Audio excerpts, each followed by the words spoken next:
Alright. Ah, man. Yeah, it feels a little bit so good to be back doing reviews. So you can tell, guys, I'm ready for some movie night today because today it's a little bit of a historical moment. Since we are now facing the things that is usually repeated on all over the news. The movies are well taking safety precautions. So it's gonna be a while since we're gonna see big screen movies. So I kind of decided that I'm gonna watch out the premiere of what is considered the first theatrical movie that was supposed to be on movie theaters, but because of the situation, they decided to go for video on demand. And that is none other than the second movie of the Trolls franchise, Trolls World Tour. Ah, man. Just a little brief something. I'm not a fan of Trolls. I'm not into that franchise. I do remember that they were ugly as hell when in the 90s. But then we come up with the new DreamWorks redesign, and now they've turned into a franchise. And first off, I gotta be honest that the design of the Trolls, they look better than the ones from the 90s and how they were before. They're less nightmarish inducing. But somehow this nightmare fuel has been replaced with a lot of cotton candy sparkles, colors, and all this stuff. So it's kind of like an opposite spectrum that is kind of weird. The first movie, it wasn't so bad, I would say, but I'm not going to say that either that it's a good movie. The problem that the first movie it has is that it's too sparkly and too nice, and this is technically the worst fear of someone who is not into too cutesy things, or someone who is neutral as like me. So basically I always tell that the Trolls movie, it could be better watched if you're high or you're drunk, because that's how the movie feels. And honestly, if you could put kind of like an open-minded but yet picky moment, you could write an essay of all the things that the Troll movie does wrong, and how behind this cutesiness, I kind of personally think that it's kind of a little bit too harmful for younger audiences. Because remember that I always say that too much candy can rot your teeth? Well, that's the epitome of it. But well, it's time for me to break my own rules by saying that if I'm going to make kind of like a top 10 best and worst movie of the year, and I said that I'll never consider videos on demand or movies that were in streamings, because it's not fair for the movie industry. But considering the situation that we have, I think that it is time to break some mold and go for it. So you know what? I'm technically ready for it. I got some snacks here, and I'm ready to go. I already got it from my PlayStation 4, so let's give it a watch. Let's give it a watch. 3, 2, 1.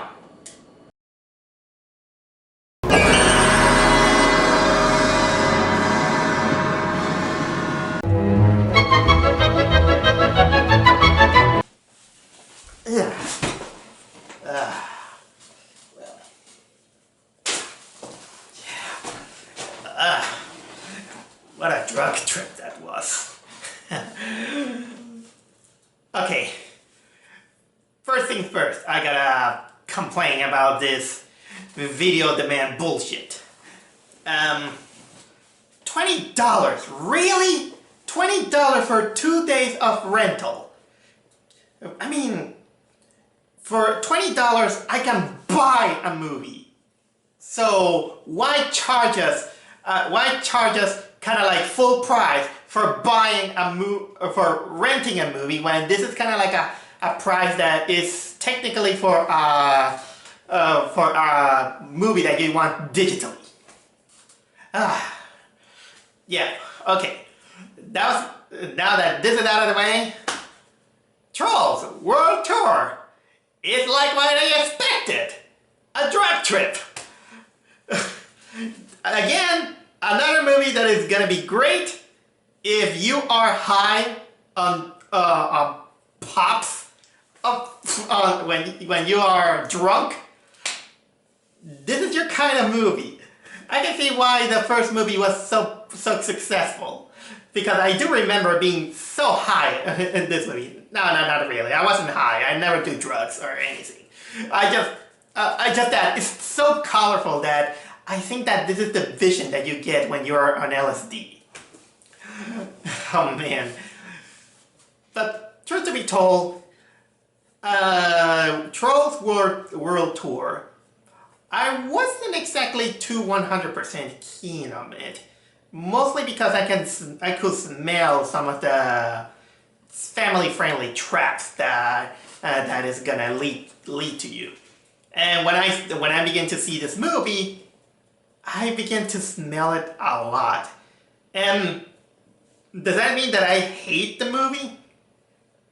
Actually, not really. I didn't hate it, but I have to play the devil's advocate and saying that people should use this movie as an example of some of the few warnings that of when you kind of cross the line, when you want to entertain the younger audiences with too many colors, too many cuteness, too many innocence, too many glitter, and so on.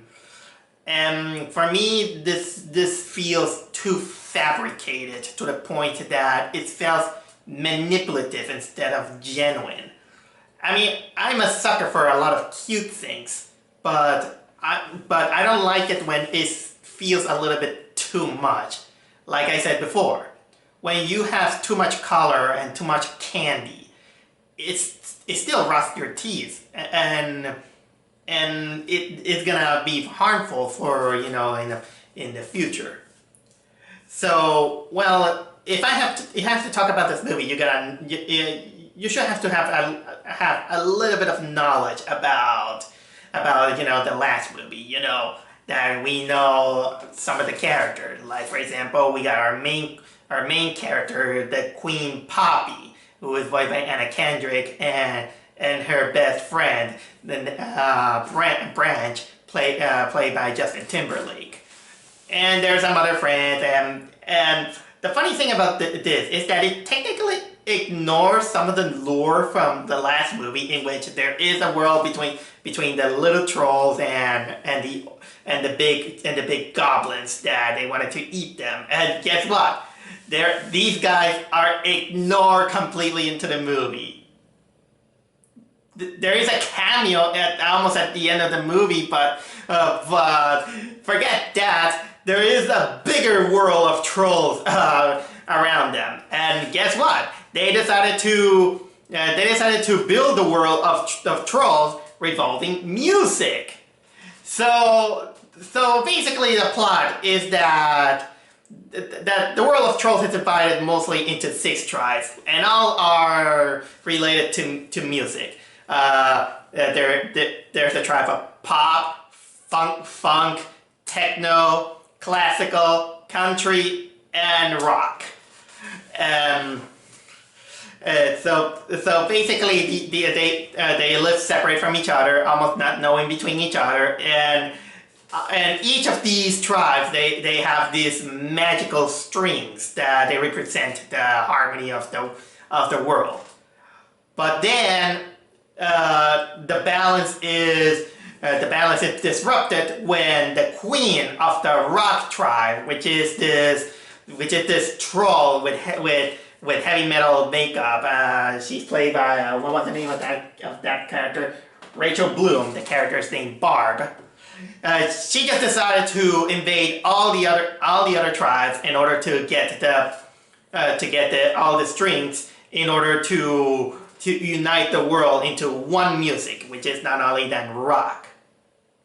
Here is my first strike ever since the trailer.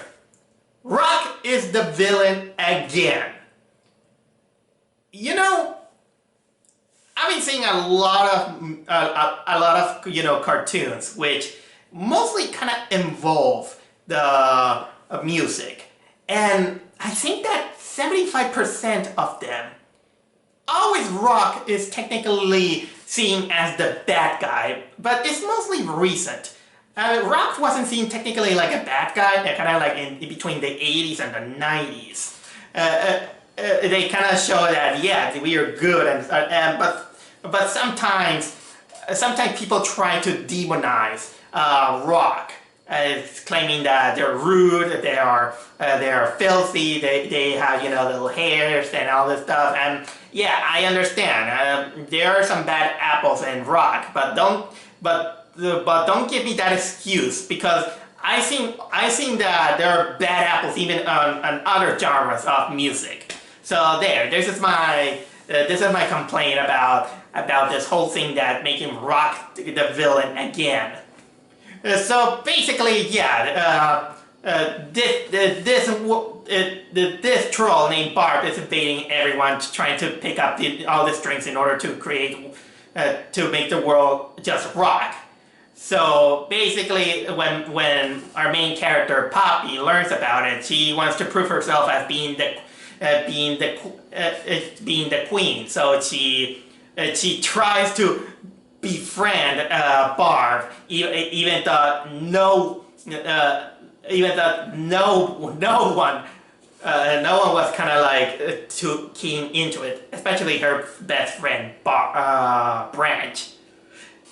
And then, well, it turns into a quest in which Poppy indiscreetly takes the string of Pop. She visits some of the other tribes, and well, she just tries to stop it. And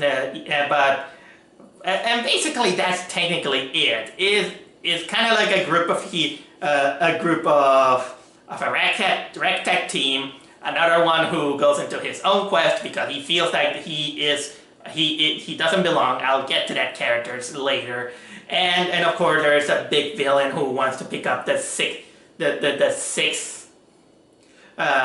strings with multicolors in order to create a brand new world.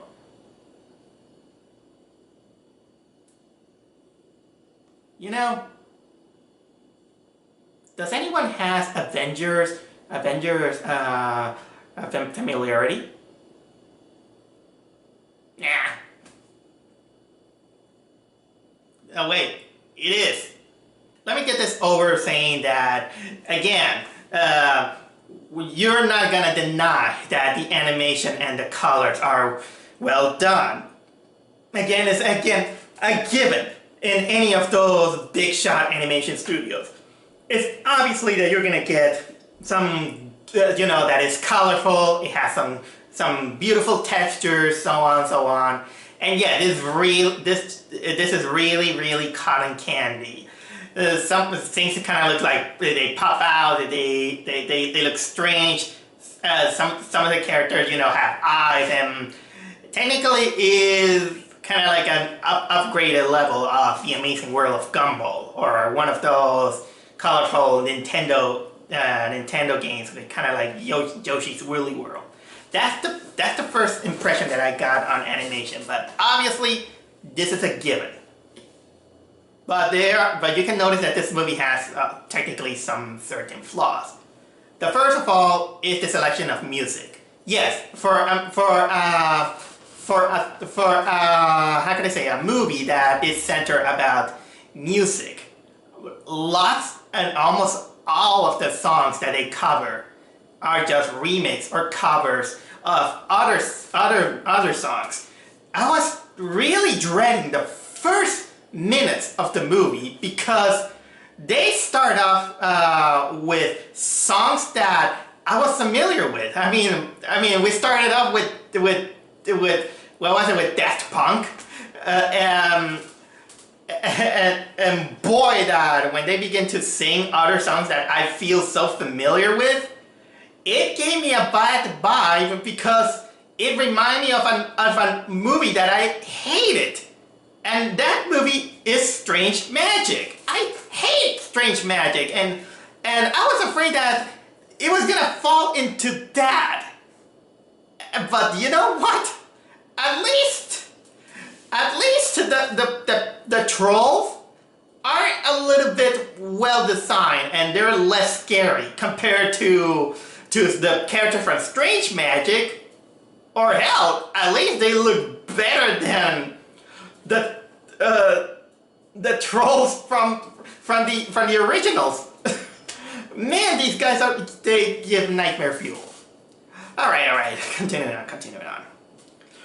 So this is kind of like a flaw in this movie, in which none of them, and when they sing original songs, they're not exactly that great. Even though, yeah, it has some catch, but sometimes remixing a music, you gotta leave it for some other time or something like that. But I'm not gonna get exactly too picky. Maybe that was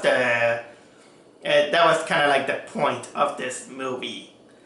And by the way, also something that kind of harms the movie when it's about music is that sometimes they go into a musical when they don't usually use it, to advance the story. It's technically all the the traps that musicals have, in which when someone goes to a song in order to just make a song, in order to create some kind of humor or try to say that how we feel, something like that, it feels like it puts a story to a halt, in which basically the story, it feels that there is something that they want to tell, which I'll get to, but somehow when a little bit of the story is marred or filled with just filling songs and everything, you kind of not buy it. You feel like they took their time mostly on making a song sound good than creating some kind of character development or advancing a story and make it clear of what it's doing. In which is pretty hard, especially for people who are tone deaf, a little bit like me. I gotta admit that I'm a little bit tone deaf. Sometimes I can't differentiate between hip hop or pop music or something like that. And speaking of, again, with pop, there are other genres of music there. They don't develop it greatly. They kind of tell like they're bounty hunters, which they go yodeling, they go reggaeton or K-pop or something like that, but they just serve kind of like tools to put it in a story. Oh, okay, we done our job. Bye. Yeah, that's basically it. Actually, I'm more surprised that they didn't pick death metal because death metal is too hardcore for your younger audience. But they did represent hip hop. No, not hip hop. Reggaeton, which I'm not exactly a big fan of reggaeton, because most of the reggaeton that I heard, they got some saucy lyrics. Maybe it's me. Like I said, I'm kind of tone deaf. Okay, the characters. Poppy, I find her annoying in the first movie. I find her annoying in this second movie too. She's technically, they wanted to represent kind of like a character who is really naive and really, into happy-go-lucky, sing along and all these things. So yeah, I think that it is kind of like an interesting, interesting character to develop the flaws of going, over the top on their happiness and her poppiness and all these things. But man, that sometimes she kind of pushes the envelope when she always do what she wants, and everyone kind of accepts her, or sometimes they don't, but she's always doing what she wants, and so it's kind of hard to follow this character. Even though the theme on the arc that she has to go through is that as a queen, she must listen to everyone. She's always thinking that she wants to be her. She thinks that she's always right. And I think that actually this is technically the good medicine that she has. But unfortunately, this goes a little bit downhill on the third act, which I'll get to that. But probably I will say that the only character who is the most relatable is Branch. Funnily enough, Branch was technically the only most likable character in the last movie, because most of the things that he said, he's right. He's cautious, he's a little bit paranoid, but you know what? He does it for a reason. He does feel like a character. Even though they kind of ruined that character in the third act of the first movie, I still like that character. And you know what? He is like that in this one too. He's the most reasonable of all the characters, because he is the one who makes the good decisions, even though they are not exactly, the happiest. He's technically showing a balance between one and each other. Although, in a way, I kind of see what they were trying to do. They wanted to make, one extreme, which is Poppy as a bright, colorful, but naive character. But then we got Branch, who is a little bit paranoid. He's a little bit cynical, but also he is very careful. But somehow he is the guy who makes the right decisions. And every time Poppy makes a bad decision, you can't help but to slap your head, because she's kind of like the character that you want to punch, because it's the naive character that he's believe in the power of friendship and glitter and songs, when not all the time is like that. We live kind of like in a different world, and you might be saying that, well, it's gonna entertain your children and all this stuff. Well, yes and no. I've seen characters that act like that in other shows or movies that they still have a sense of groundness into that. I'm not saying that Poppy is the worst. I've seen worse of it. But, well, this is the arc that they got. And, well, there's some other character who just show up. There is this big blue guy, played by James Corden, he's just there to kind of like Pinky Promise arc that goes almost nowhere. There is this, they wanted to promote this white glitter mini hip hop troll voiced by Kenan Thompson that raps, and they didn't use this character. And also they wanted to build an arc with this troll named Cooper, played by what was it, Run Punches. And the funny thing is that, yeah, of all the trolls that they were presenting in the first movie, he was the one that doesn't look trollish. He actually looked like a llama.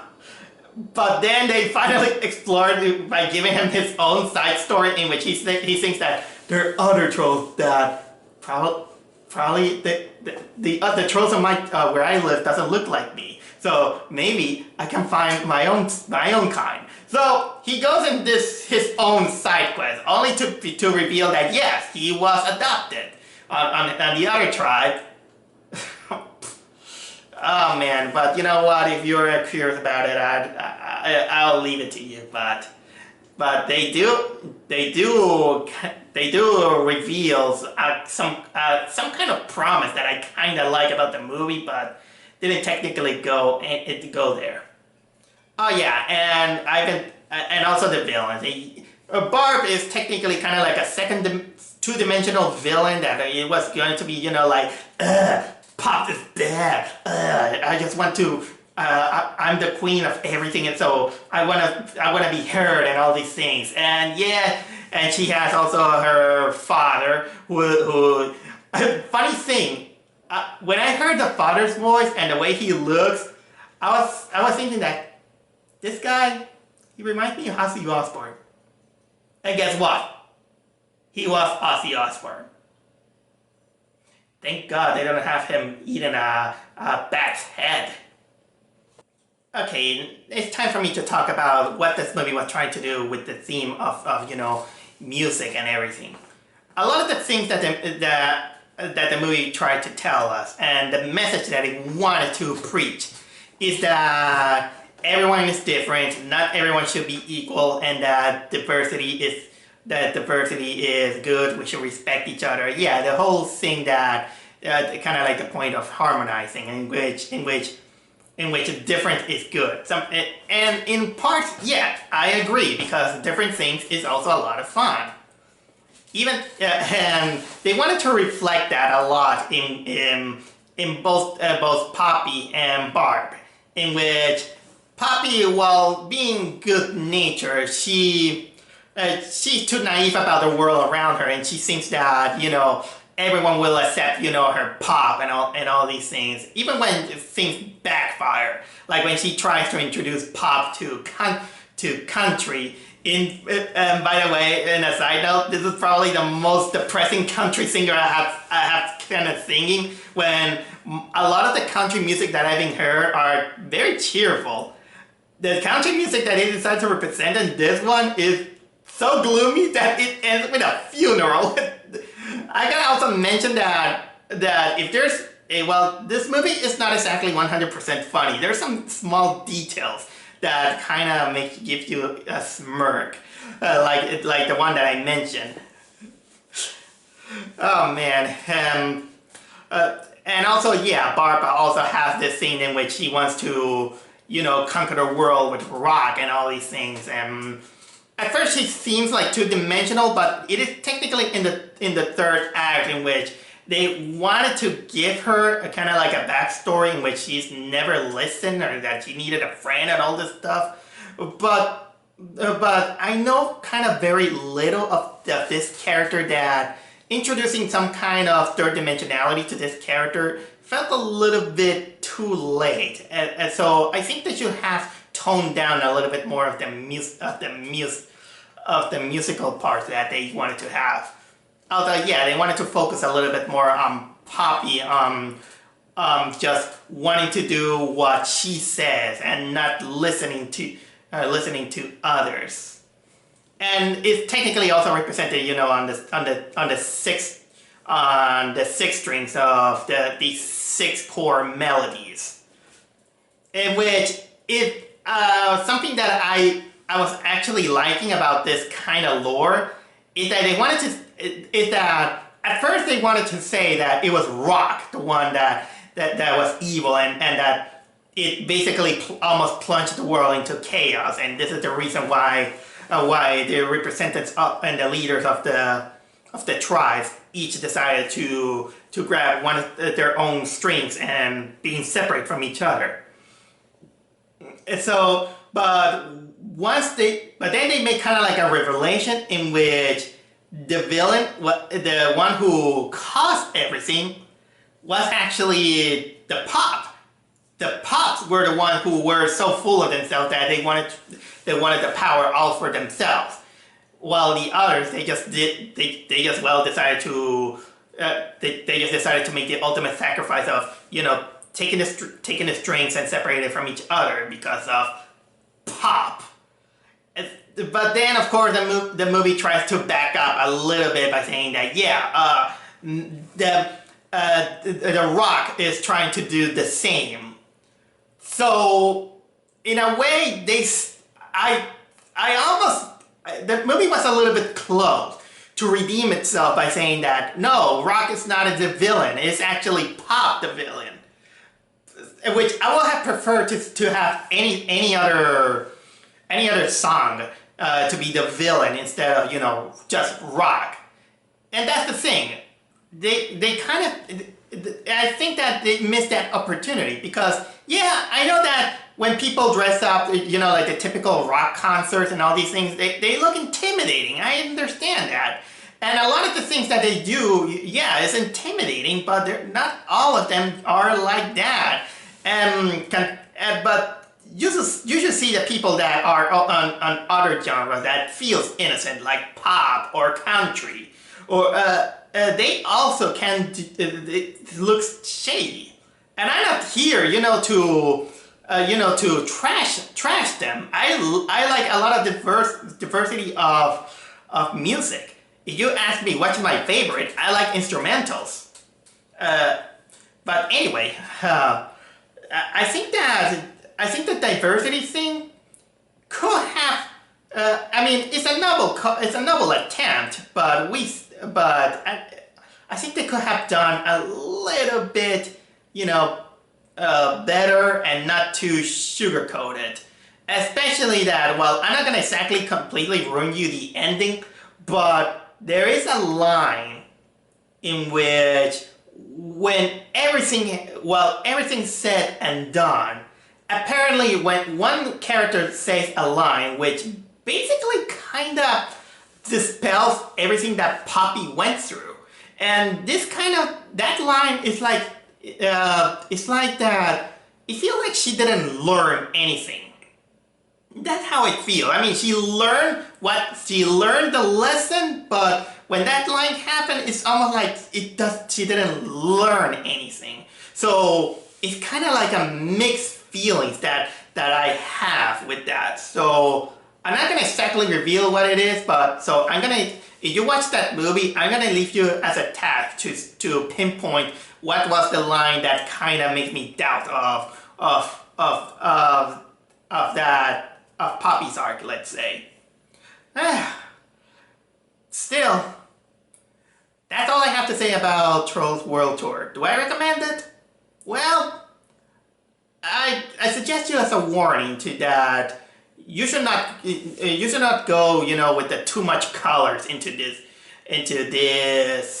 You want to go into younger audience filmmaking, which I never recommend. You always have to consider that your younger generation and older generation are not your only audience. There is no such thing as a target audience because no matter how much you target your audience, anyone can see it. Even if you put it kind of like a stamp or a ban or a warning, they will always go through it. Even in the most innocent ones. Actually, the most innocent things are the most accessible, even for adults, because they also feel curious and they also want to feel some enjoyment out of it. So better you make a movie that could satisfy both parties. I think this movie did a decent job. I've seen worse of it. But well, for a Video on Demand, it made its world tour. It rocked on. I swear to you guys, I'm not high. This movie made me high.